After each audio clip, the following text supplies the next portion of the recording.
Hello' everyone, সকলোকে স্বাগতম আন এটা নতুন ভিডিঅ'লৈ। আজিৰ এইটো ভিডিঅ'ত আমি আলোচনা কৰিম ক্লাছ 7ৰ 2026 বৰ্ষৰ বাবে অহা নতুন কিতাপ সমাজ বিচিত্ৰত থকা পাঠ 7 মধ্যযুগীয় ভাৰতৰ প্ৰাদেশিক ৰাজ্যবোৰ। এই পাঠৰ অন্তৰ্গত অনুশীলনীত থকা যিমানখিনি প্ৰশ্নৰ উত্তৰ আছে গোটেইখিনি আমি অতি সুন্দৰকৈ আজিৰ ক্লাছত আলোচনা কৰিম। চ' তোমালোকে ভিডিঅ'টো স্কিপ নকৰাকৈ শেষলৈকে চাই থাকিবা।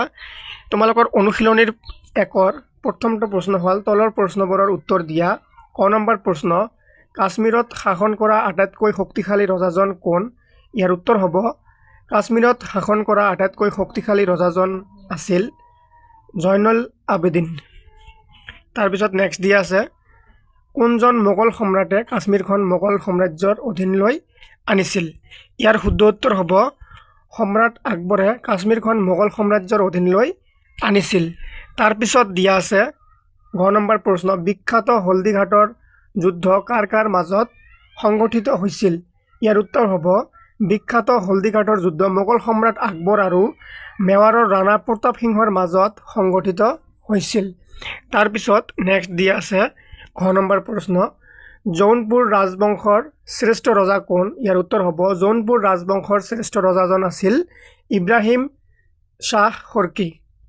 তাৰপিছত নেক্সট প্ৰশ্ন, খাৰকী স্থাপত্য শৈলী বুলিলে কি বুজায়? ইয়াৰ উত্তৰ হ'ব জৌনপুৰৰ খাৰকী চুলতানসকলৰ পৃষ্ঠপোষকতাত গঢ়ি উঠা এক বিশেষ ধৰণৰ স্থাপত্য শৈলীক খাৰকী স্থাপত্য শৈলী বোলা হয়। আটালা মছজিদ ইয়াৰ এক উৎকৃষ্ট উদাহৰণ। তাৰপিছত 6 নম্বৰ প্ৰশ্ন, গুজৰাটৰ আটাইতকৈ শক্তিশালী ৰজাজন কোন আছিল? ইয়াৰ উত্তৰ হ'ব গুজৰাটৰ আটাইতকৈ শক্তিশালী ৰজাজন আছিল মাহমুদ বেগৰা। তাৰপিছত 6 নম্বৰ প্ৰশ্ন, মালৱত শাসন কৰা ৰাজবংশ দুটাৰ নাম কি? ইয়াৰ উত্তৰ হ'ব মালৱত শাসন কৰা ৰাজবংশ দুটা হ'ল ঘৰী আৰু খিলজী ৰাজবংশ। এইটো খিলজী হ'ব, ঘৰী আৰু খিলজী ৰাজবংশ। ছাত্ৰ ছাত্ৰীসকল তোমালোকে এইটো খিলজী কৰি ল'বা, খিলজী ৰাজবংশ, ঠিক আছে। তাৰপিছত নেক্সট প্ৰশ্ন হ'ল দ্বিতীয় নম্বৰ, অনুশীলনী 1ৰ দ্বিতীয় নম্বৰ প্ৰশ্ন, জয়নুল আবেদিনে কাশ্মীৰত কৰা 3টা পৰ্যাহিতৈষী কামৰ বিষয়ে উল্লেখ কৰা।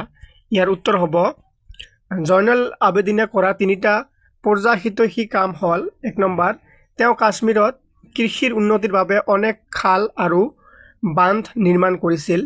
2 নম্বৰ হ'ব তেওঁ হিন্দুসকলৰ ওপৰত আৰোপ কৰা জেজিয়া কৰ উঠাই দিছিল।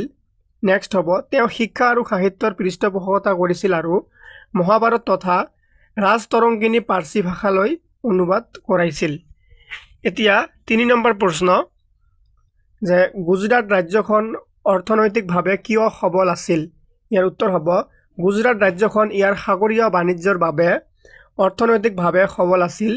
ইয়াৰ খাম্বাত আদি বন্দৰৰ জৰিয়তে পশ্চিম এছিয়া আৰু ইউৰোপৰ দেশসমূহৰ সৈতে বাণিজ্য চলিছিল। লগতে গুজৰাটৰ উৰ্বৰ ভূমি আৰু সূতী বস্ত্ৰ উদ্যোগেও ৰাজ্যখনক চহকী কৰিছিল। এতিয়া তোমালোকৰ এইটো পাঠৰ অনুশীলনী 2 1 নম্বৰত দিয়া আছে তলৰ প্ৰশ্নবোৰৰ উত্তৰ দিয়া। ক নম্বৰ প্ৰশ্ন, বিজয়নগৰ সাম্ৰাজ্য ভাৰতৰ কোন প্ৰান্তত অৱস্থিত? উত্তৰ হ'ব বিজয়নগৰ সাম্ৰাজ্য ভাৰতৰ দক্ষিণ প্ৰান্তত অৱস্থিত। খ নম্বৰ প্ৰশ্ন, বিজয়নগৰ সাম্ৰাজ্যত শাসন কৰা ৰাজবংশ কেইটা কি কি? ইয়াৰ উত্তৰ হ'ব বিজয়নগৰ সাম্ৰাজ্যত শাসন কৰা ৰাজবংশ কেইটা হ'ল সংগম, সুলভ, তুলভ আৰু অৰবিন্দু বংশ। তাৰপিছত এতিয়া আছে গ নম্বৰ প্ৰশ্ন, অমুক্তা মাল্যদা কোনে ৰচনা কৰিছিল? ইয়াৰ উত্তৰ হ'ব অমুক্তা মাল্যদা কৃষ্ণদেৱ ৰায়ে ৰচনা কৰিছিল। ঘ নম্বৰ প্ৰশ্ন, হাজাৰা ৰামস্বামী মন্দিৰ ক'ত অৱস্থিত? ইয়াৰ উত্তৰ হ'ব হাজাৰা ৰামস্বামী মন্দিৰ বিজয়নগৰৰ ৰাজধানী হাম্পিত অৱস্থিত। ক'ত আছে? বিজয়নগৰৰ ৰাজধানী হাম্পিত অৱস্থিত। এতিয়া পিছৰটো প্ৰশ্ন হ'ল যে গুলবৰ্গা কোনখন ৰাজ্যৰ ৰাজধানী আছিল? উত্তৰ হ'ব গুলবৰ্গা বাহমনি ৰাজ্যৰ ৰাজধানী আছিল। 2 নম্বৰ প্ৰশ্ন, অনুশীলনী 2 নম্বৰ প্ৰশ্ন, যে কৃষ্ণদেৱৰায়ৰ ৰাজত্বকালত কেনেকৈ বিজয়নগৰ সাম্ৰাজ্য উন্নতিৰ শিখৰত উপনীত হৈছিল? ইয়াৰ উত্তৰ হ'ব যে কৃষ্ণদেৱ ৰায়ৰ দিনত সামৰিক বিজয় সুশাসন আৰু অৰ্থনৈতিক সমৃদ্ধিৰ জৰিয়তে বিজয়নগৰ সাম্ৰাজ্য উন্নতিৰ শিখৰত উঠিছিল।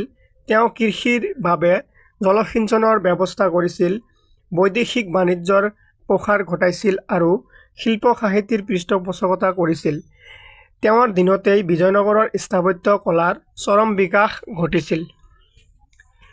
3 নম্বৰ প্ৰশ্ন, বাহমনীসকল কাৰ লগত আৰু কিয় সঘনাই সংঘাতত লিপ্ত হৈছিল? উত্তৰ হ'ব বাহমনীসকল বিজয়নগৰ সাম্ৰাজ্যৰ সৈতে সঘনাই সংঘাতত লিপ্ত হৈছিল। এই সংঘাতৰ মূল কাৰণ আছিল ৰায়চুৰ দৱাব নামৰ অতি উৰ্বৰ ভূমিখণ্ডৰ ওপৰত নিজৰ কৰ্তৃত্ব স্থাপন কৰা। তাৰপিছত দিয়া আছে 4 নম্বৰ প্ৰশ্ন, মাহমুদ গৱন নামৰ বিষয়াজনক কাৰ অভিভাৱক হিচাপে আৰু কিয় ৰাজকাৰ্য পৰিচালনাৰ দায়িত্ব অৰ্পণ কৰা হৈছিল? ইয়াৰ উত্তৰ হ'ব মাহমুদ গৱনক বাহমনী ৰজা তৃতীয় মহম্মদ শ্বাহৰ অভিভাৱক হিচাপে নিযুক্তি দিয়া হৈছিল।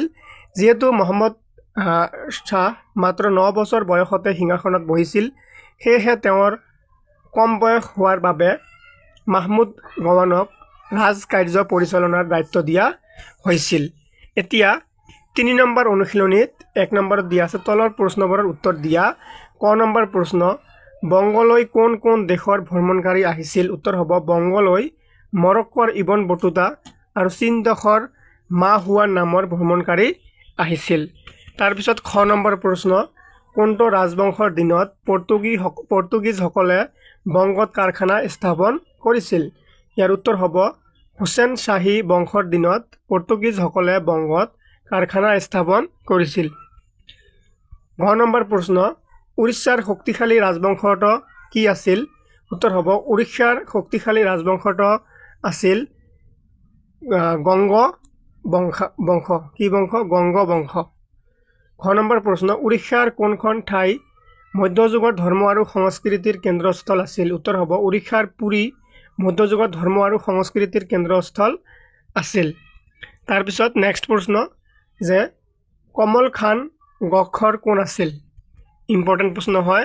উত্তৰ হ'ব কমল খান গখৰ পঞ্জাৱৰ গখৰ জনজাতিৰ এজন মুখিয়াল আছিল। তেওঁক মোগল সম্ৰাট আকবৰে নিজৰ মঞ্চবদাৰ পাতিছিল। 2 নম্বৰ প্ৰশ্ন, উৰিষ্যা ৰাজ্যৰ পতন কিয় ঘটিছিল? উত্তৰ হ'ব চুবুৰীয়া ৰাজ্যৰ সঘনাই আক্ৰমণৰ ফলত উৰিষ্যা ৰাজ্যৰ পতন ঘটিছিল। 3 নম্বৰ প্ৰশ্ন, জাট আৰু গাদ্দীসকল কোন আছিল? তেওঁলোকে কিয় এঠাইৰ পৰা আন এঠাইলৈ ঘূৰি ফুৰিছিল?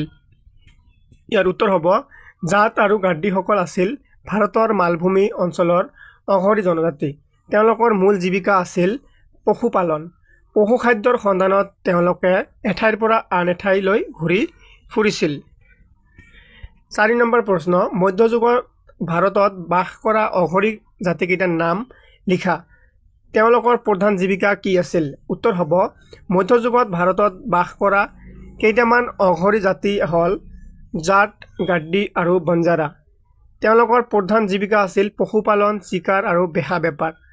বঞ্জাৰাসকলে এঠাইৰ পৰা আন এটা ঠাইলৈ সামগ্ৰী কঢ়িয়াই নিয়াৰ কামো কৰিছিল। মৰমৰ ছাত্ৰ ছাত্ৰীসকল, এইখিনিতে আজিৰ পাঠ্য থকা যিমানখিনি অনুশীলনী আছিলে তাৰে গোটেইখিনি প্ৰশ্নৰ উত্তৰ আমাৰ আলোচনা কৰা হৈ গ'ল। আশা কৰিছোঁ তোমালোকে ক্লাছটো বুজি পাইছা। ৰাইমনা ক্লাছেছ ইউটিউব চেনেলটো ছাবস্ক্ৰাইব কৰিবলৈ নাপাহৰিবা আৰু ক্লাছবোৰ ভাল লাগিলে লাইক কমেণ্ট কৰি শ্বেয়াৰ কৰি দিবা। ধন্যবাদ সকলোকে।